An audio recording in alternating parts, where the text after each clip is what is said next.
We're on. Live on Facebook. Nice. Hello. Hello. I cannot quite see it yet, so I'm just waiting for that to come through. There we go. Beautiful. So, hello everyone, or anyone who's there. Thanks for joining us. Just to kick off, although you may know who we are already, we're just going to introduce ourselves. So we are Smoky Apples Theatre Company. My name is Patty.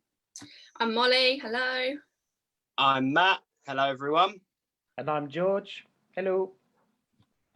And we have been working on a new show inspired by the historical event of Kindertransport. This is where Jewish children were evacuated from various parts of Europe to British seaside towns by train. Most people are familiar with the German Kindertransport system. However, we have focused on the Czech Kindertransport.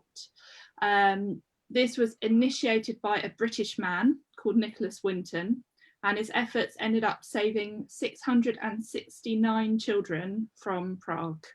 So this happened just before the outbreak of the Second World War. The show is going to be made for teenage audiences. We want to give them a high quality experience within their everyday settings. Our memories of seeing theatre at this age were not very inspiring, so we're working towards creating a self-sufficient, immersive structure that can go into schools and non-theatre spaces, as well as theatres, to transport them into the world of the show. The activity is funded by Arts Council England, and we're also working with 3 amazing partner venues, and they are the Little Angel Theatre in London, E.M. Forster Theatre in Tunbridge, and the Cornerstone in Didcot. We'll leave some time at the end of this Q&A for any questions, but feel free to type them in the comments at any time as and when they pop in to your head. Thank you. Great, thanks, Hattie. So, as you might be aware, we've been working remotely on this first phase of R&D.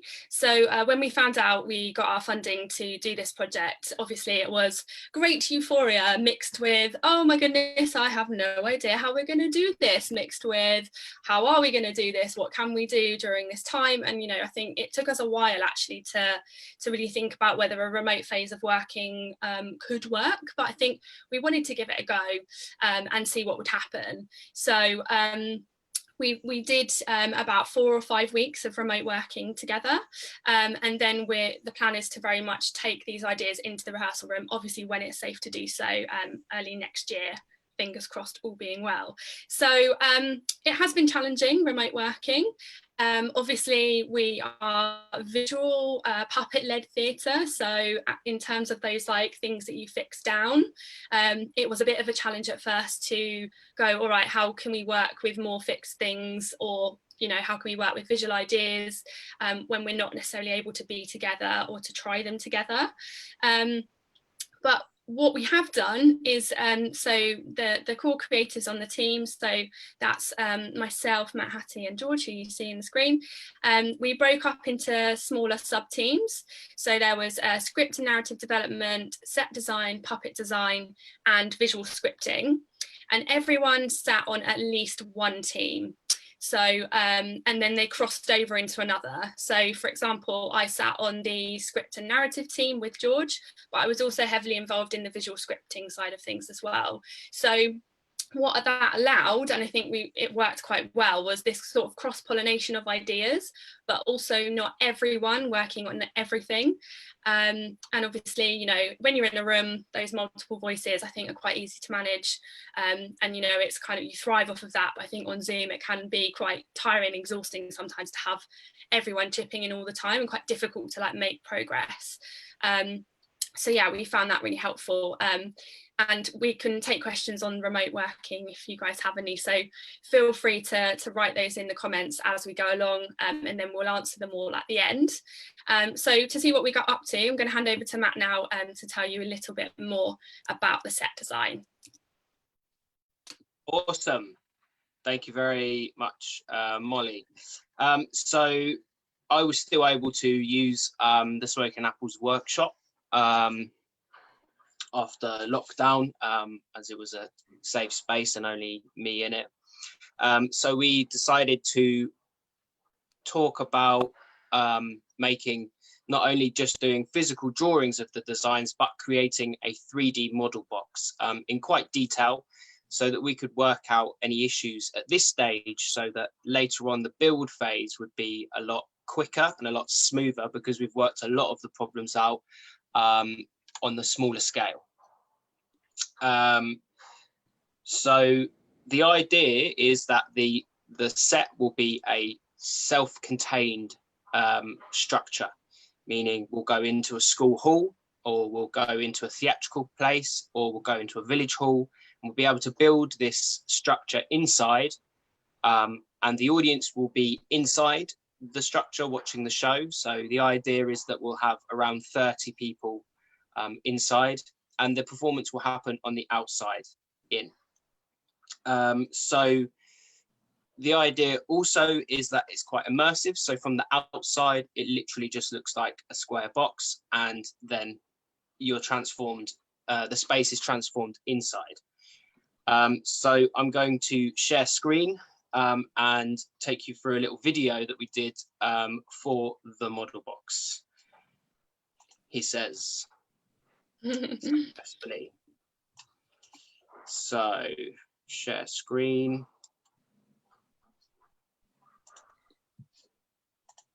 While Matt sorts that out as well, if anyone has any questions as we're moving through anything we're talking about, I know it can be quite hard to sort of remember things and wait to the end, so feel free to ask the questions in the comment box as we go along, and then we probably won't answer them until the end unless they're sort of immediately relevant, but feel free to sort of put them in the box whilst you think of them. Back to you, Matt. Awesome, thank you very much. All right, so let's make this guy a bit bigger. So talk you through, so this is the structure from the outside. There is, this is going to be the back of a shadow screen, which will have a kind of gazebo to kind of let it be blacked out on the back.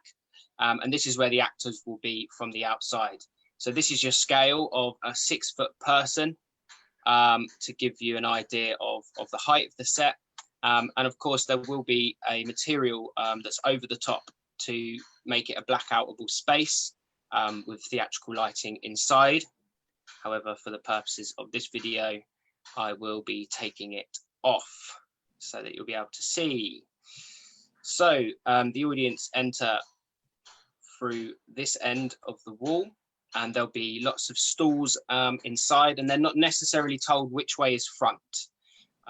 So the audience will enter in through the door, jump over the top. So there you go, there's a scale of someone sitting to give you an idea. So the first wall that you may look at will be like the inside of a train.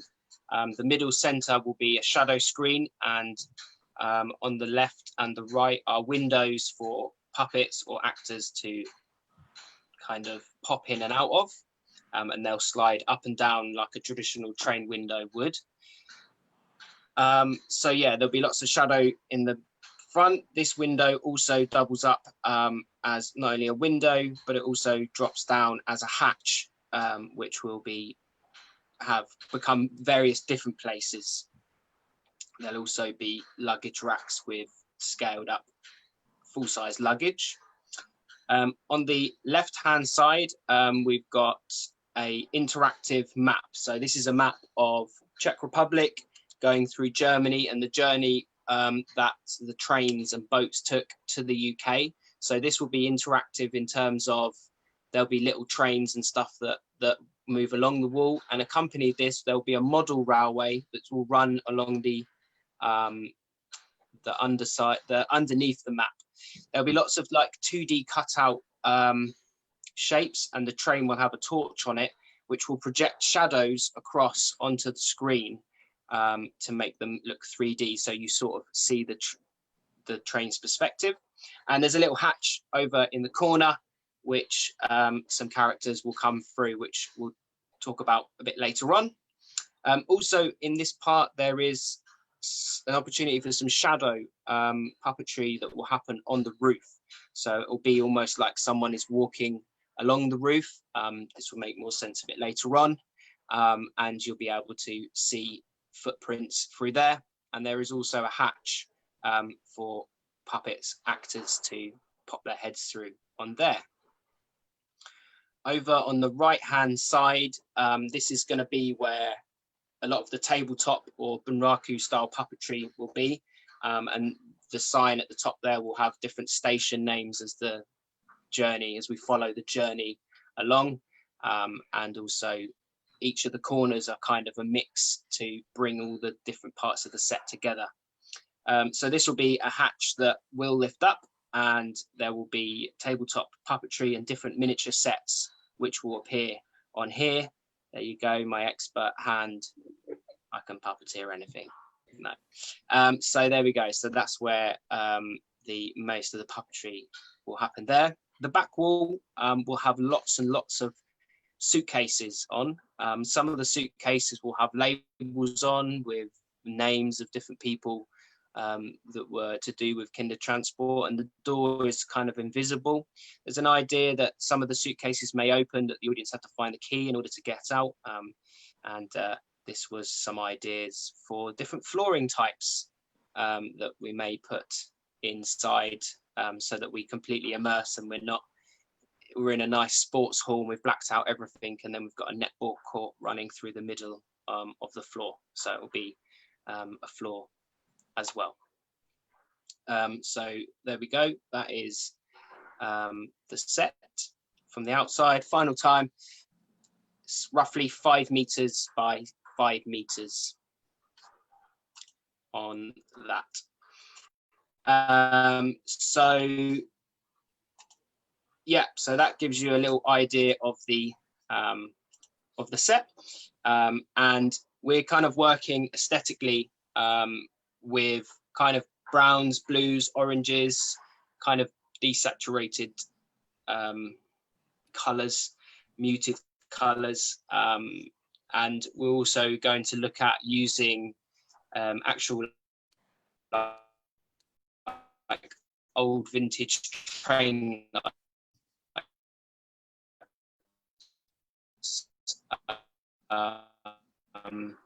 in a transport. Yeah, that's basically the set in a nutshell. Cool, thanks, Matt. So I'll go on now to talk. Sorry, I've just spotted on the comments, MJ is asking that she missed they missed the name of the person who the piece is based on. So just to recap on that for anyone who's sort of joining us just now. So we're looking at the story of Nicholas Winton, who's the man who pioneered the Czech Kindertransport specifically, with trains coming from Prague to the UK. In terms of the individual narrative we're going to look at, I'll talk a bit more about that later, but it's going to be sort of an amalgamation of different stories rather than specifically based on one individual, but we'll come to that later, so hopefully that helps. Great. All right then, so shall we talk puppets then, everyone? Sounds good. Great. Yep. Cool. So as mentioned, in the set, there's quite a big screen in the middle, and we're going to be using a lot of shadow puppetry. This is going to be a mix of kind of OHP from the back and live puppetry, live shadow, which Hattie will talk more about of the design in a bit. But we'll also be working on the front of the screen, projecting light and shapes towards that. And then the micro world, so the kind of the interactive map, will show the kind of geographical location and the travel across the countries. And as mentioned, that'll kind of have a little model that will move, and there'll also be an actual electrified model steam train, which we'll play around with for the audience to see as well. And then the shadow puppets. So we've been kind of looking at different illustrators, which Hattie will talk more about in a bit, and we've been looking at our own ideas and what will work with the set. So we have a quick couple of pictures I'll show you, which are for some of the tabletop puppets. So I'm just gonna share here. Here is Babi, which is Babichka, which is going to be the older grandma. So we're looking at kind of playing around with the angles of the face, but quite comforting to look at, potentially made from wood, carved wood on the face. We're also looking at, oh, no, let's go this one, sorry. Here we go. Mrs. Gumter, who's a German lady that we meet along the way. And she is also kind of quite traditional Bavarian lady who is very friendly. And she has a little friend, a sausage dog called Klaus, which is this guy here. And they have matching lederhosen. So Klaus will come in through the hatch on the set, and interact with the audience. And there's a simple picture here of kind of his operation. One person operated with a moving mouth and body and a tail. So yeah, that's just to give you a quick idea of those puppets. And I will hand over to Hattie to talk more about the style. Awesome, thanks, Matt. So I'm going to talk a bit more about the shadow puppets. So I've been sort of focusing a lot on the shadow design for this project so far. We decided, in keeping with the theme of the Czech Kindertransport, we are taking an inspiration from a Czech illustrator, excuse my tongue-tiedness, from a Czech illustrator called Šašek. So I'm just going to show you some illustrations from a book of his. I'm going to go for the share screen as well. Love a share screen. Yeah, This has been an important part of our remote working process, hasn't it, everyone? The share screen. Yeah, we're getting there, we're getting there. Okay, so the book is called Mike and the Mechanics. And in the pictures you can see here, you'll notice that... Sorry to interrupt, Hattie. It's actually called Mike and the Model Makers. Oh! Mike and the Mechanics is a very popular band from not that long ago. You know the song, it's like, looking back over my shoulder. That's Mike and the Mechanics. So Someone knew, just Molly. to clarify that. Amazing. So we should rename that folder. Really? Brilliant. Well, you'll see the cover of the book in a minute and then we'll be clear. Thank you though for clarifying. Awesome. So you can see the people here. Some of the face shapes I've taken a bit of inspiration from, which I'll show you in a minute. I'm just going to whiz through some of these photos from the book, Mike and the Model Makers. So again, we've got sharp angular shapes here, and then that's contrasted with quite a round face and prominent features. Very clear detail in a lot of these pictures. Now we're working in shadow, so there's a lot of tonal stuff happening in these pictures, sort of watercolor style, which won't show up in the same way, but you'll see shortly how I've adapted that into shadow.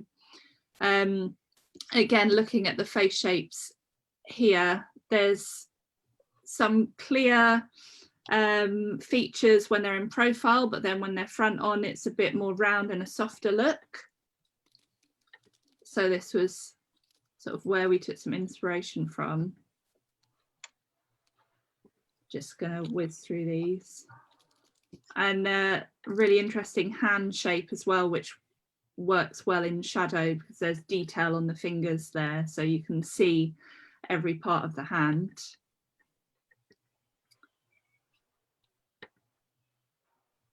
And again, buildings with lots of detail on them. There's a sort of hand-drawn look, but they're also very angular, very clear shapes. And there's the cover with the correct title on it. Great. So we were really interested in the childlike illustration with the slightly strange proportions that you see. A bit like in cartoons, a bit like the character Gru in Despicable Me, for example. We love the angular and almost cubist style of these illustrations, the way that the angles are accentuated to heighten the images and the style. We felt like in shadow this could work really well, because it would, when you're working with shadow, you need to exaggerate some images to get them to be clear enough to read in just silhouette. So we felt like it would translate quite well. I'm going to come out of the share screen for a minute so we can see some faces again. Lovely. So with the shadow in the show, we're currently planning on using overhead projectors for a lot of the shadow puppetry, as well as possibly having some full-size moving shadow puppets that go up against the screen. Now with the OHPs, this allows us to fade in and out of images, so we can have different images set up, we can overlay images, and we can have a filmic quality to the style of the shadow. It allows us to move a bit more quickly through the action in the shadow. If you've seen any of our live shows, quite often the shadow puppet scenes are a moment to really pull back and hone in on the detail and take some slow movement in with the characters, but we're hoping to be able to pick this up a bit in speed and pace with the OHPs. So this also means that we can use acetates on the OHPs and have some really detailed shadow backgrounds for our characters. So I'll show you some of those in a moment. Just quickly, I want to talk about the characters before I do. So I've got a couple of key characters drawn up for you, which I'll show you in a minute, which are the young Babi. So you've seen the drawing of the Bunraku Babichka, the old Babi. So in shadow, we've got a young version of her, and then we've also got an image of Nicholas Winton. So let's go into share screen again and have a look at some of those. So here you can see the concept for young Babi, which is the child before she gets evacuated from the Czech Republic. We want to add some detail into the shadow by having hints of colour that help you to keep track of characters as they age, as we're travelling through time quite a lot. So for example, Babi as a puppet will probably have a yellow scarf. We're working with yellow as the colour at the moment. We'll probably have a yellow scarf, and then the shadow Babi will have this yellow scarf, which we can use a bit of gel for. And then maybe some features like the red buttons on the front there, just to help keep the characters really clear throughout. And then we've got Nicholas Winton as a shadow concept here. Again, we've picked out a couple of features, so the glasses might be cut out so that you can see them really clearly, and then perhaps a bit of colour on his coat, again using the desaturated colours in this, in the shadows that match with the set as well. So looking now at some of the landscapes and the images that I've been working on, I started out by drawing stuff on paper, just sketching out some ideas on paper with pencil. So we've got some images of Prague. This is Old Town Square and the astronomical clock, which I then developed into a line drawing on the computer, started playing with adding tone and shadow to it. And then we've got a more detailed close-up of the clock here. Now in this one, it's all in just black and white, but as we look at some of the other shadows, I'm going to jump to Prague Castle here. I've used different tones of grey so that different sections can pick out without having to have an outline around them, because with this in acetate in the background, that should show through quite nicely. I mean, using acetate, we could have colour and we could have photos, but that's just not really the style that we're working towards. So to keep it in the world of the shadow, with the shadow puppets that will sit on top of these acetates and move around and have the figures and the detail there, we wanted to have these grayscale acetates in the background. So hopefully you can see here some inspiration from the Zizek designs with the angular buildings, but then the hand-drawn windows and the hand-drawn trees around. Then we've also got, this is a bit of the river, which we're thinking one of the characters might travel down along at the beginning and go past certain buildings as they do. Later in the story, we move to Margate. So our character is evacuated from Prague out of the Czech Republic and ends up in Margate in Kent. So I wanted to try out the same design on some English buildings and see if that translated well. So this is the beginning of the Margate seafront image. It's unfinished, but there's an idea of some of the detail there. And then this is the Margate house, also currently unfinished. So there will be doors on both sides and windows on both sides, but the centre house will have the most detail on it. And then we might add bits to show different seasons. So there's a scene at Christmas where there'll probably be a wreath on the door, for example. Okie dokie, so I'm going to come out of the screen share now. Come back to here, lovely. Just checking I've covered everything I think I have there. So I'm going to hand over to Molly to talk about narrative now. Awesome, thanks Hattie. So I've just put a comment in the Facebook live event, live stream as well. If you do have any questions, feel free to type them in the comment box. If they're relevant, we'll kind of answer them as we go along, and if not, we will definitely answer all questions at the end. So it doesn't matter if it seems random, but if it helps to get it out of your head and into the comments box. I know what I'm like, I can't remember anything these days. Welcome to lockdown. So you know, feel free to just stick them in there and we'll answer it later. Cool.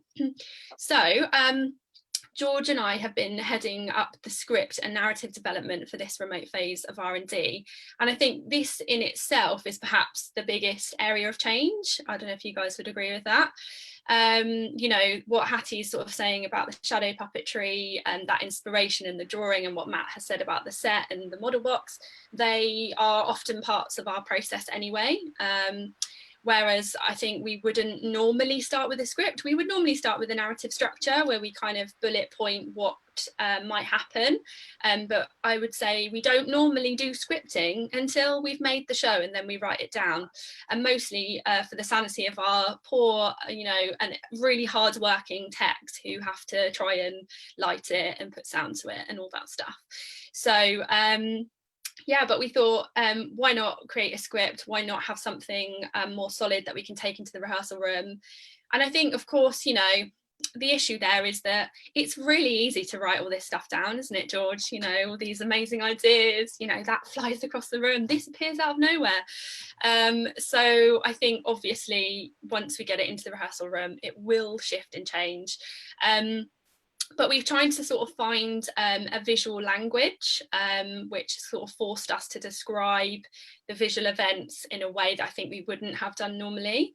And I don't know, we'll report back when we do actually get in a room together, but I'm hoping that that will sort of help keep us on the same page a bit more, even though we have to physically make these things happen and physically make them look like what we said they would. I think hopefully it might be help us with a clearer trajectory. So yes, so on that note, I'm gonna sort of chat a little bit about the narrative concept, and then we'll move through and we'll read you a scene that we've written, and hopefully that will also help clarify like how the set will work within that, how the shadow puppetry will work within that, and the Bunraku puppetry and the other styles that we've got in there. So I think the first thing to say is that we wanted this story to focus on the historical event, Kindertransport. I'm sure all of you are aware that there's a fantastic play written by Diane Samuels called Kindertransport. And I think actually that was potentially our introduction to this as an idea, because that play is currently on the GCSE drama syllabus, I believe. So we were sort of looking for something that could connect to teenage audiences, specifically that sort of 14 to 16-year-old bracket.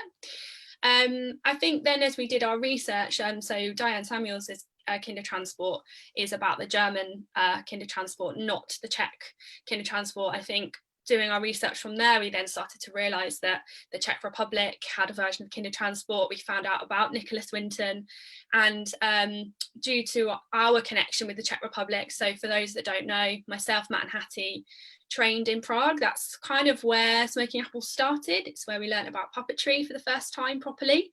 So we already have a kind of slightly nostalgic but very deep-rooted love of the Czech Republic, so it felt like a good fit.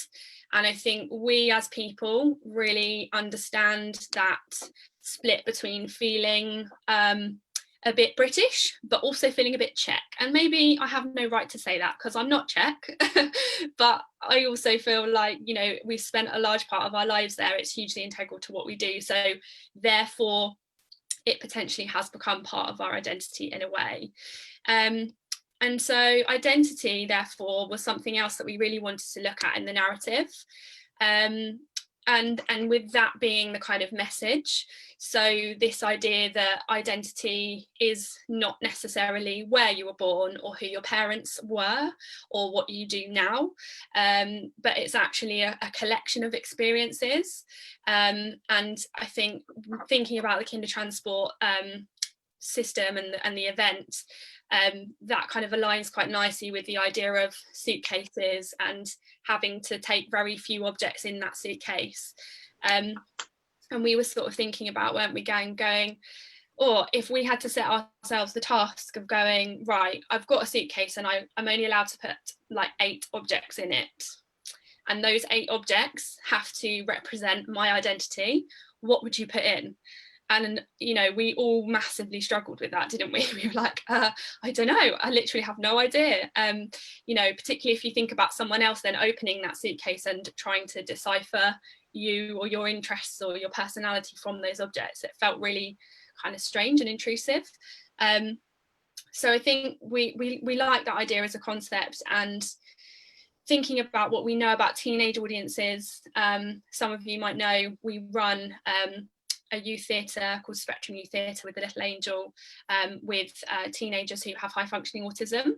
And I think bearing them in mind, this concept of identity is quite a challenge for them sometimes. And I think it's a really valid thing to be concerned about when you are 15 or 16 and you're being asked to make these really big life choices, or they seem very big, and in many cases they are. And actually it feels like that is going to be the sum of your existence forever. You know, what do you want to do for your GCSEs? It feels like you make those choices, and if you get those choices wrong, then bad news. Or the next stage, A levels, you know. And I think that it's that complexity that we really sort of wanted to look into with the story. So we also want to play with the idea of language throughout this piece, which again might be a slight curveball for a Smoking Apple show because we don't always focus that much on dialogue. But we like the idea of looking at Babby, our central character, sort of feeling alienated and struggling to connect with culture through language. So we're thinking about using Gremlo as a way to, so Gremlo, for anyone who doesn't know, is basically like gobbledygook. So if I was to say to you, hello everyone, my name's Molly, in Gremlo I might say blah, blah, blah, blah, like, you know, so it's you get the tone of it, but you don't actually understand the words, and therefore don't always understand the context. So we're looking at how we can use that to further heighten Babby's isolation and her kind of her feeling very lost.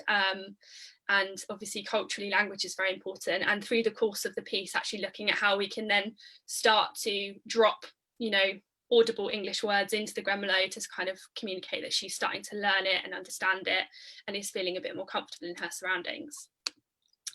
I'm telling you that because otherwise we'll sound like absolute lunatics when we read the script in a minute, because there's a bit of Gremlo in there. Yeah, and I think something else we've really looked at is the incorporation of verbatim audio. I think it's really important that we keep it very clear that this story, Babby's story, is not our story. You know, and it comes back to what we were saying earlier with a question from MJ, who is it based on? I think Babi as a character will be an amalgamation, a collection of different Kindertransport children's stories. And the verbatim is really important for that, because as a point of research, we've looked into that quite deeply. So George, do you want to say a little bit more about that? Because I know you sort of headed up our verbatim team of one. Verbatim division.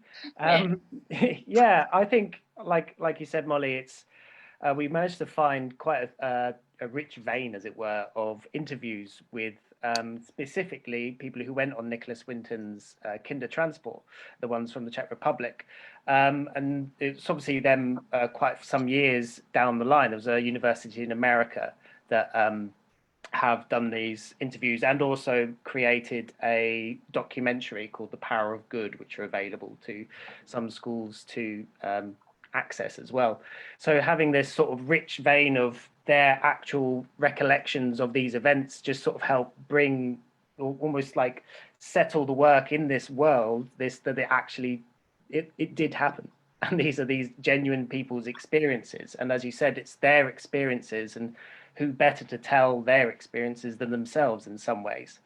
And these many voices of these memories that we could also play into some sort of this sort of confusion that these children might have faced during that time of coming into the UK, into this confusing country with all the, as we'll use, like Gramlow and stuff, but they're, you know, these verbatim voices of actual memories and how they all sort of seem to align, obviously quite a lot because they had the same experiences, but, you know, they differed when they went off after the train. So it's a great place to find narrative and, you know, really cement it in the real world, I think. It's great. Definitely, yeah, there's that feeling again. I guess if anyone's seen any of our other work, you know, Flux, Cell in Our Hands, you know, there's always the feeling that we don't want people to think that it's made up. You know, we always anchor our stories very firmly in like what it is to be human, and they're always about people. And although they're often, you know, not based on a specific individual, I think there's a feeling that we want it to feel real and not too separate. You know, like, because I think then there's that strange disconnect, and that's not what we're after. Good. Okay, so thanks, George. Just kind of moving on slightly then, I just wanted to chat about so again, another way in which we're thinking in the script of kind of highlighting this isolation. So you probably heard Matt mention earlier when he was talking about the design, the kind of little flaps and windows and things that open and for actors or puppets to kind of pop through. So we're working again on the idea that Babi is the Bunraku puppet that is on that tabletop section on the right hand side of the set, but the other characters that are potentially slightly more fleeting or kind of come in and out of her story are you know, less fully formed than that, and in particular one character, so when she does get to Margate and is housed with, we've called her Margate Mummy, very original title. When she's housed with her, we don't actually see Margate Mummy's face, so we just see Margate Mummy's hands and legs, and we know that they're interacting, but again there's that sort of disconnect because in terms of character, I mean, although she, in our story so far, she comes to care very much about Margate Mummy, there's still a kind of separation from them. So we're also looking at ways in which we can develop the visual puppet score to reflect the narrative elements. So yes, I think, yeah, interactivity is something that we're thinking about as well. Obviously we have this design and, you know, we're going to be working with smaller audiences, so we felt like interactivity of sorts would be appropriate. Now, don't get me wrong, personally, I'm not a huge fan of being dragged onto stage and made to wear a silly hat, and, you know, I get, like, for me personally, when I see stuff, I get quite self-conscious about that. So I think we all feel slightly similar about that, maybe Matt less so. You love to be pulled up on stage and made a fool out of. But I think, you know, also in terms of engagement with that age group, we're really looking at how we might be able to keep them fixed into the narrative. And of course, for me as well, it's just unfair to be put in an almost immersive set and then not be allowed to touch it or engage with it or interact with it. It just feels like a real punishment when you're essentially trapped in a box and you're not allowed to like do anything with it. So George, do you want to chat a bit more about the interactive kind of ending that potentially, or some element of interactivity we might include maybe at the beginning or at the end? Yeah, for sure. I mean, I think as we saw in Matt's video as well, we had this idea of the suitcases being on a wall. So we were thinking that there could be elements that we could play with names upon that, things that like Czech names that end up being the sort of English equivalent at the end, but also that perhaps there are like secret, well, not really secret, but things that we show to them that they have like almost like a puzzle to solve at the end of the show as a way of keeping their interactivity going. So like, for example, perhaps on one of the little model trains, there could be a letter with a key attached to it, and there are instructions on that letter that they have to answer questions about the show.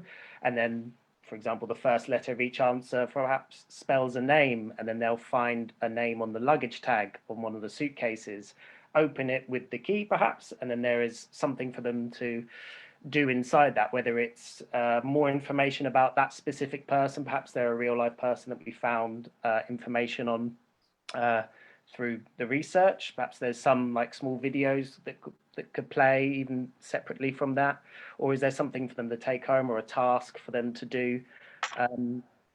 Pretty much, I think that sort of interactivity specifically at the end after the show to help them sort of cement the themes within the show, particularly for schools audiences. If we're heading more into like a school hall for that, I think it's quite a good way to have something that lasts longer than the physical performance for them.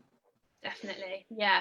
So just before we move on to the script as well, I just wanted to also mention that we're very much looking at telling the story from Babi's perspective, so from the perspective of this young person.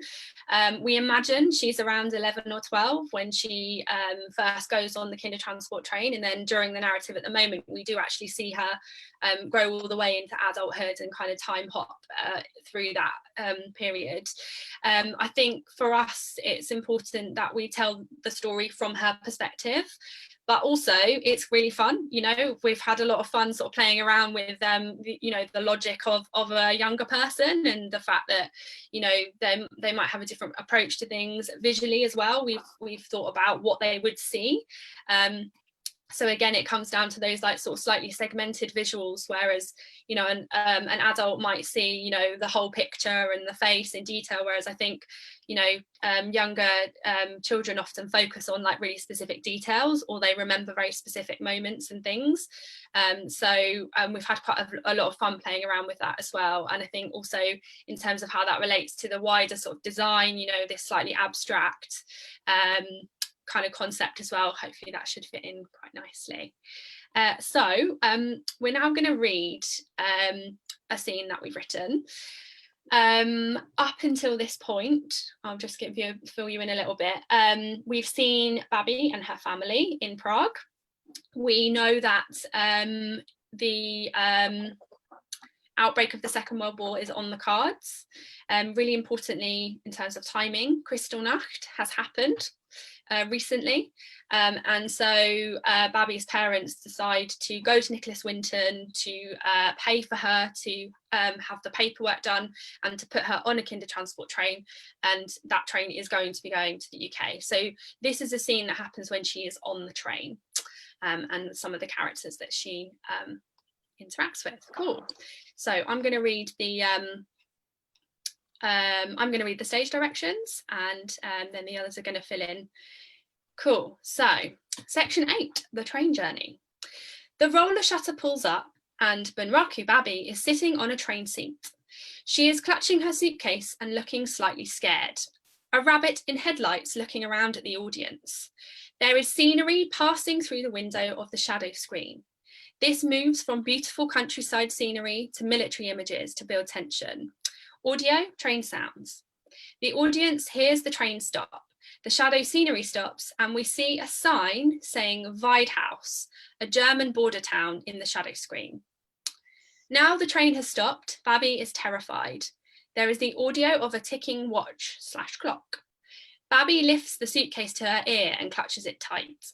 We see a flash of the astronomical clock in Prague, in shadow, on the screen, like a memory. As she does this, the ticking gets louder and louder. Suddenly, there is a very loud bang, bang, bang on the side slider window on the left-hand side of the shadow screen. The window is slid open and a chubby, ruddy-faced Bunraku head of a Bavarian woman is pushed through. Hallo, mein Lieblingskinder! She is very loud and cheerful. Hast du meinen Hund gesehen? Ist sehr klein, aber sehr fett. Nicht wie du Junge. Ist so süß und matschig und ich liebe ihn so sehr.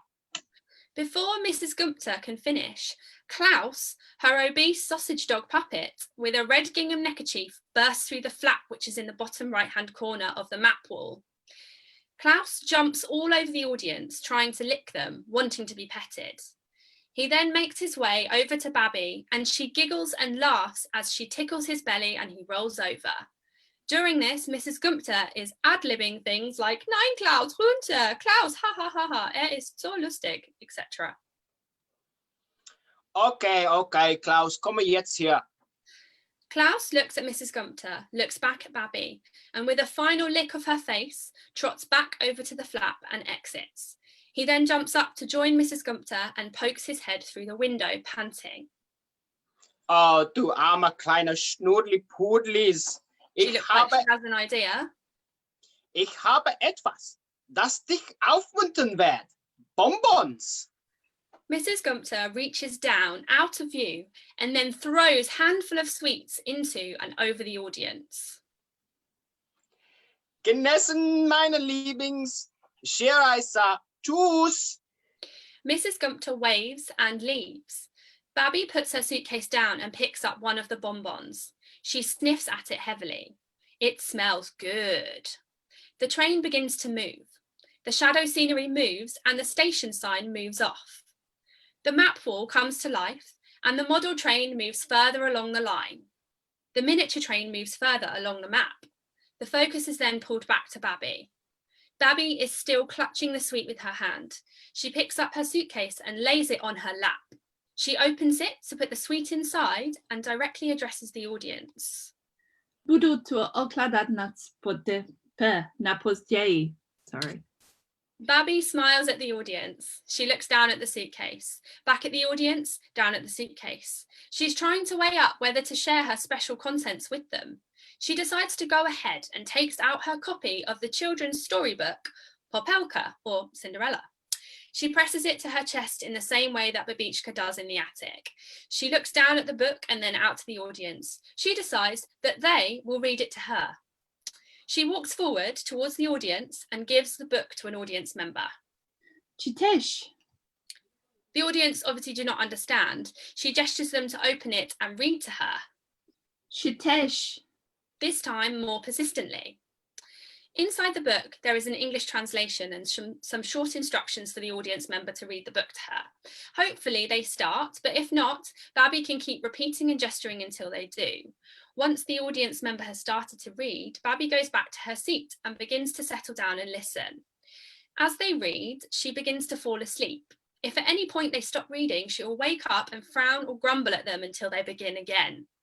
At the point when the audience member may feel as though they'll be reading the entire book, the train pulls to an abrupt stop. There is a loud, aggressive bang, bang, bang, this time from the hatch in the roof of the box. Babby wakes up excitedly. Bonbons! She looks around eagerly, but then hears voices coming from outside. They are German voices shouting harsh commands and instructions. In the audio, we hear someone scrambling up the side, like a soldier climbing onto the roof. We hear a bang of 2 feet landing on it. This is matched with 2 shadow footprints, the bottom of army boots. We hear a shuffling around, a cigarette being lit, spitting. Visually, we see footprints shuffle and then a cigarette being smothered into the floor. Audio, there's a sound of a realization. Aha! The hatch in the ceiling opens and a Bunraku soldier's head appears through the hatch. The German soldier has a torch and flashes it across the faces of the audience. He can see them. He spots Babby, who is now shaking and whimpering, and stops the torch spotlight on her. The German soldier and Babby have an exchange. He points at her suitcase. She opens it and shows it to him. She is very scared.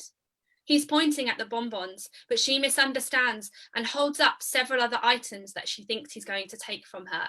Each time he shakes his head and repoints until she gets to the bonbons. Yeah. Aha. Babby hands them over. These are passed through the audience to get to him. In the audio, we hear other soldiers in the background asking if he has found anything. He turns his head away from the box and says, Ja, Bonbons. we hear the other soldiers laughing.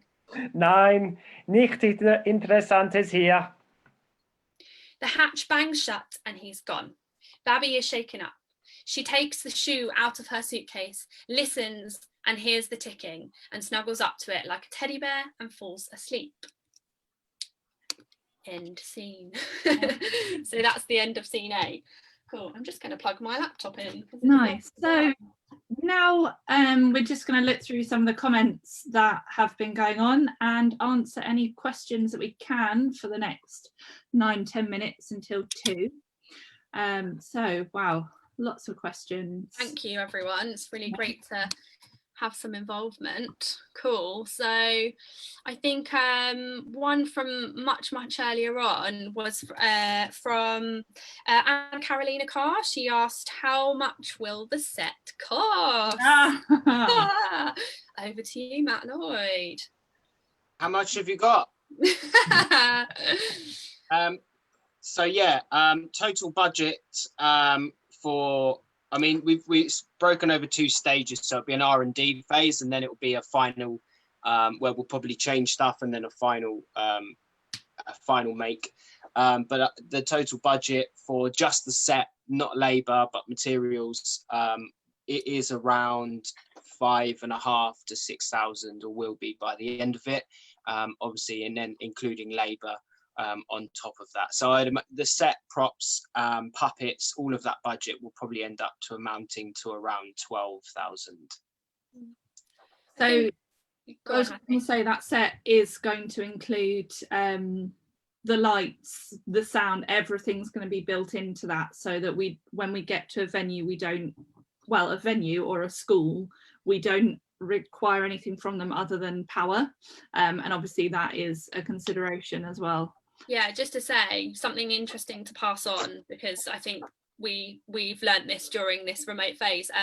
So we sort of have had a chat and did a little small internal sharing with some of the wider members of the Smoking Apples team, including our lighting team, Sherry Conan and Clancy Flynn, and both of them made a really valid point that you know, in a non-theatre setting, in a school or any other space, power is a real issue, because you can't use too much power, because it then sort of overloads all the sockets, and then basically we give the school a power cut, which ideally we don't want to do, because probably they wouldn't have us back again if we did that. So just something to flag up if anyone else is sort of thinking about creating a self-sufficient structure or working in those settings. I don't think we quite realised how much we would have to take that into consideration. So obviously now, you know, Matt and Hattie will sort of work with them more, you know, as we develop the design to make sure that we don't do that, because that would be bad. Cool.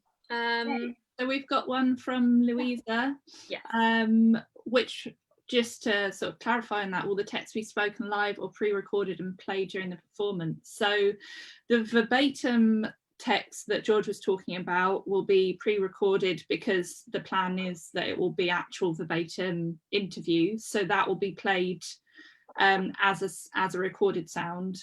But the lines that we were just saying now in various languages, my only Czech line, and I got it wrong today, sorry everyone, those lines will be spoken live.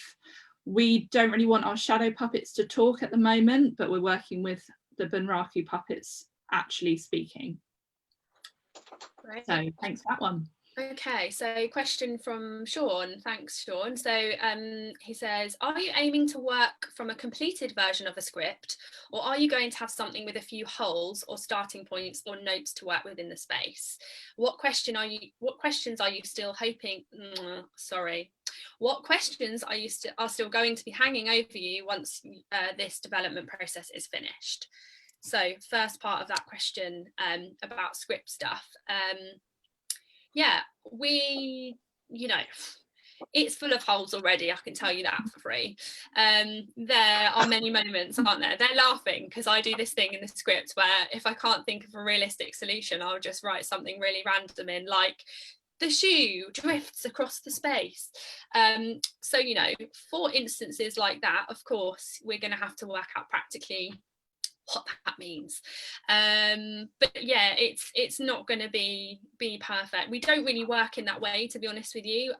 It's all about when we get working with those puppets, like a lot of the action will change depending on what the puppets can do, what their personalities are. I know that sounds like a weird thing to say, but as they get built and as we work with them, they sort of develop their own kind of characteristics, and so that will become a much stronger part of the script and the performance.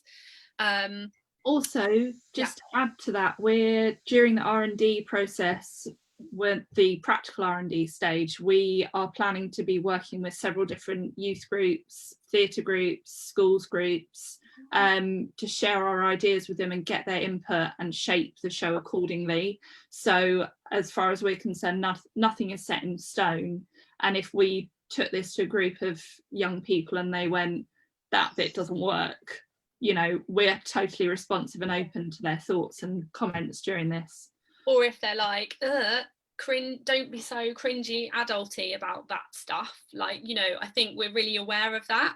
And actually one of the reasons why we really want to work with teenagers and for teenagers, because we really love that honesty, that unfiltered, you know, I don't care if this is going to be offensive sort of way of working. And I think we're not afraid of that.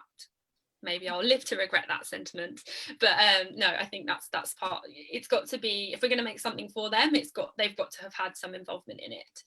And the second part of that question, Sean, what are we hoping to have sort of finished by the end of the R&D? So by the end of when we actually do work practically together,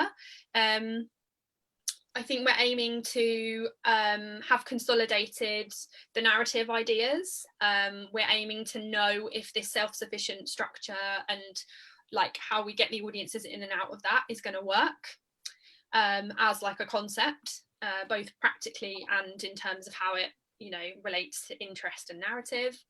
And we're hoping to have honed down on the styles of puppetry, the types of puppetry and how we're going to use them.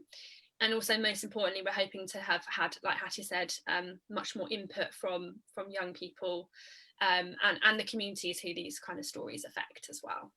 Yeah. Right, Cool. so there's some sort of audience and set related questions which you might want to cover, Matt. So how are we dealing with audience management if we're on the outside of the box most of the time? Just on that, we're planning to have a teacher or an usher if it's at a theatre who goes in with the audience. Obviously they'll need some guidelines, and we need to work out what health and safety requirements exactly are for this, so we'll have to do a bit of fine-tuning. But then Matt, are they sat in the space, and if they are, how? Just on the floor, on seats? How is it managed with sight lines? That's also come up with from Slavka. Will it be wheelchair accessible? All of those questions about seating, I don't know if you can cover some of that. Yeah, absolutely. Yeah, just having a read through those questions. So yeah, on the audience management, I think actors, puppeteers will be there when the audience come in. And we quite like the idea that, so first of all, there'll be stalls. There'll be 30 stalls, room to put some in and take them out if needs be. But no one is told where the front is. There's obviously all four sides are set dressed, so they'll walk in through one. They're not told which way is the front, but the show through lighting, so it's, in terms of sight lines, it's very rare that there's going to be people on all action happening at the same time on two opposite sides. That will never be a thing, so that the sight lines split. It will be more that that there will be lights which will light up one side for people to look at, lights that light up for the other side to look at.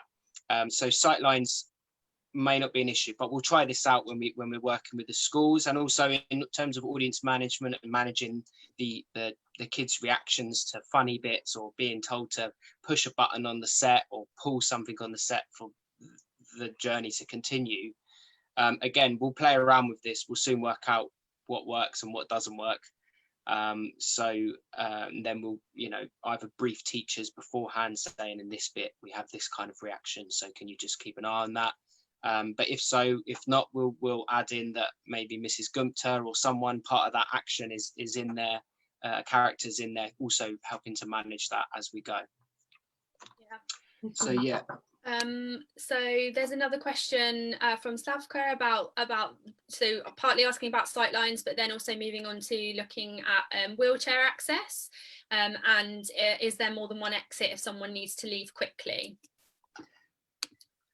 So wheelchair access we will be able to do because the stalls aren't fixed in the space. So when we know what group is going into the space, into the stage area, we will take out seats accordingly and make room for that.